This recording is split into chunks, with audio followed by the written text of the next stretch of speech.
Once, there was a ship that got caught in a terrible storm at sea.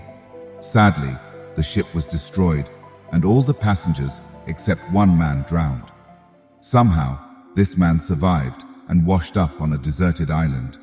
When he regained consciousness, he found himself alone on this empty island. He began to pray to God, asking for help and hoping that someone would come to rescue him. But as days passed, no help arrived. He slept on the beach at night and woke up the next day, praying again. But still, no one came to his aid. After several days of this, he started to lose hope and accepted that this island might be his new home. The man on the island gathered wood and grass to build a hut for himself. He also collected things from the shipwreck and stored them in the hut. To survive, he ate coconuts and fish found on the island while living in the hut. One day, he lit a fire to cook food, but when he returned, he saw that his hut was on fire. This made him very sad because it was his only shelter. In his anger, he looked up at the sky and complained to God. He said, "Oh God, I asked you for help, but you didn't listen to my prayers. I built this hut to live in, and now it's burned down. You seem very cruel." He continued to express his disappointment and complaints to God until night fell, and then he fell asleep on the beach by the sea. In the morning, a loud noise woke the man up.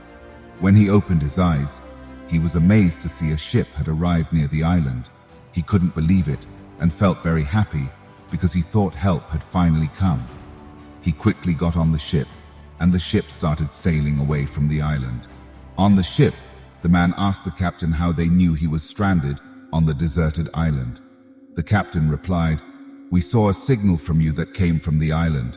That's how we knew there was someone there, and that's why we came to rescue you." The man told the captain that he hadn't sent any fire signals. The captain insisted that they had come because they saw a fire signal. Then, the man remembered his shelter, the burning hut, and realized that the fire signal the captain mentioned was his shelter burning down. He understood that it was part of God's plan to rescue him from the deserted island by making his shelter catch fire. This made him realize that sometimes God's plan is bigger than our own, and he started thanking God for guiding him to safety. In our lives, we often make plans, but things don't always go as we want them to. Sometimes, what happens isn't what we expected, and we try to understand it with our limited understanding. When difficulties come our way, we may lose faith, become impatient, and start to lose hope. We might even complain to God. However, during tough times, it's important to hold on to our faith in God. In a world with over 7 billion people, each of us has a purpose and a plan from God. We should continue making efforts while having faith in God without losing heart. When we combine our efforts with God's blessings, we can overcome any difficulty. So, whenever it seems like your plans are failing and everything is going against your wishes, remember that perhaps God has a different plan for you. His plan is often bigger, bolder, and better than what you had in mind for yourself.